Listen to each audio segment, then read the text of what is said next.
వచ్చిన తర్వాతే ఉదయం నిద్ర లేవటం చెప్పిండు వీళ్ళకు.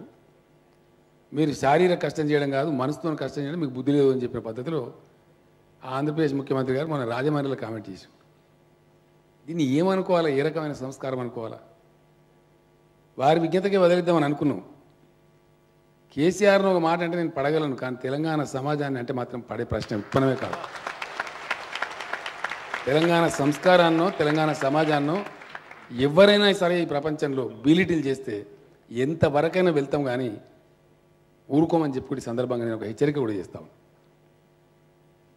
ఏమున్నో నాకు అర్థం కాదు. ఇప్పుడు ఈడ కొన్ని హైదరాబాద్ ఒక హిస్టారికల్ సిటీ, అదృష్టవశాత్తు ఇది తెలంగాణ రాజధాని.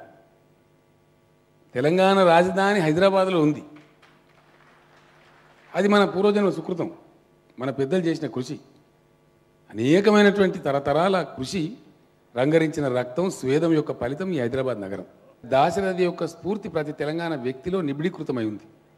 వారు నింపినటువంటి, వారు చేసినటువంటి ప్రయత్నం ఈ తెలంగాణ సమాజం యొక్క అస్తిత్వం గురించి, ఉనికి గురించి, తెలంగాణ రైతు గురించి, తెలంగాణ జీవితం గురించి, తెలంగాణ జీవిక గురించి వారు రాసినారు, పాడినారు, ప్రపంచానికి చెప్పినారు.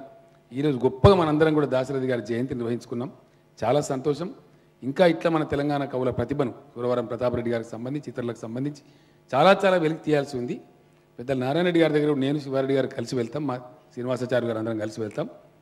వారి ఇంటికి పోయి కూర్చొని 2-3 గంటలు షేర్ చేసుకొని ఇంకా ఏం చేస్తే అప్రాపరేట్గా ఉంటుందో ఆలోచించి ఇంకా గొప్పగా ముందుకు తీసుకుపోయేటువంటి కార్యాచరణ కూడా త్వరలోనే రూపకల్పన చేసి ప్రకటిస్తామని కూడా మనవి చేస్తూ, దాశరథి గారి జయంతి సందర్భంగా మరొకసారి మీ అందరికీ కూడా హృదయపూర్వకమైన శుభాకాంక్షలు తెలియజేస్తూ సెలవు తీసుకుంటా ఉన్నా. జై తెలంగాణ.